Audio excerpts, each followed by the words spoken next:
Hello guys, this is Brian Stevens and Frank Array, and we're here to tell you that Loan Tech is a company that helps you convert your online leads. Yes! So they're in the loan industry, though they do not do loans. Right. And they are very techy. So True. if tech isn't your thing, maybe you want to do it. If tech is your thing, maybe you really want to do it. But here's what I do know. It's free for 6 months. Give it a shot. Click Why this not? banner right over there or on Facebook right up above. Now, you may have seen BRAWL. It's an acronym that I have no idea what it stands for, but here's what they're all about. It's a broker spawned initiative, which is trying to get other brokers to not use wholesale lenders that have retail operations. Now, the reason is that the wholesale lenders use the data to feed the retail operations. So it goes like this. So the broker deals with wholesaler X. Wholesaler X closes the purchase with that broker. Then the wholesaler gives the information on that transaction to the retail division.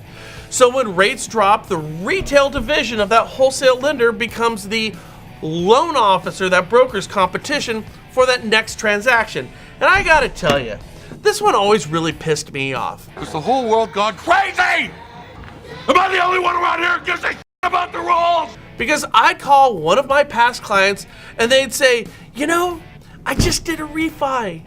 And then I'd say, with who? And it turned out it was the wholesale company that I brokered the deal with, their retail division. You know, I mean, so we get it, right? As a broker, I think I'd be pissed as well. Right. But here's something to consider. Now, let's say you work for a regional bank. Okay. You know, no brokering. No. And it's just a retail loan office, right? Well, guess what?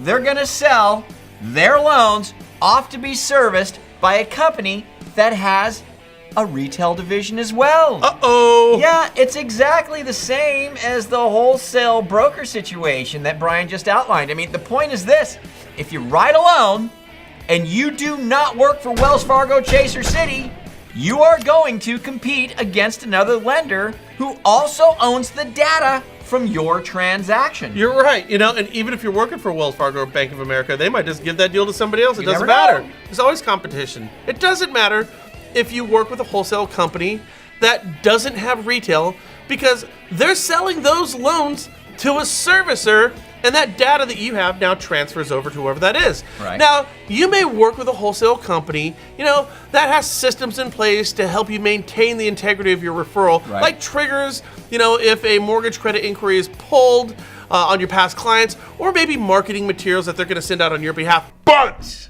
understand, the idea that when you close a loan, that you keep that data from changing hands and having your deal get cross-marketed in a changing market is simply not the case ever. Here's the deal, and this has always been the deal. Always.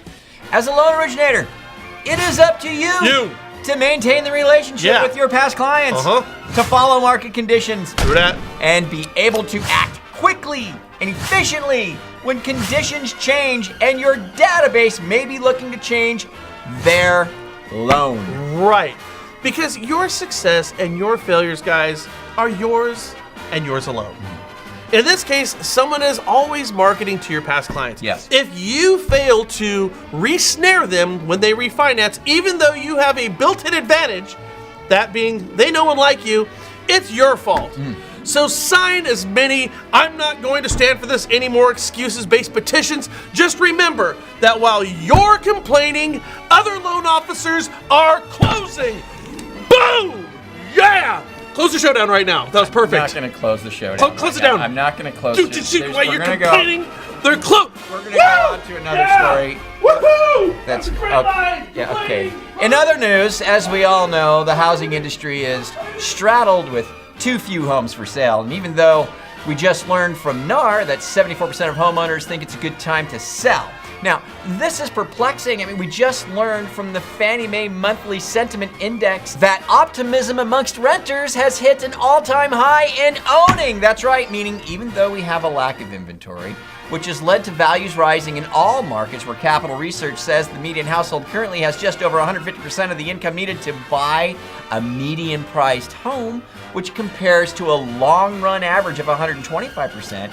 In short, it's more expensive to buy, and there's fewer and fewer homes. Yet according to the Fannie Mae survey, renters are now more bullish than ever on buying a home. Why do you think that is, Brian? Well, maybe these surveys are just a bunch of crap and you don't need to sit there and like digest all this junk all day and create more excuses, because while you complain, other loan officers are closing! Woo! Complaining! Closing! Complaining! Closing! Thanks for tuning in today. Leave your comments down below. Please forward and share, subscribe for free. We'll catch you later at the National Real Estate Post.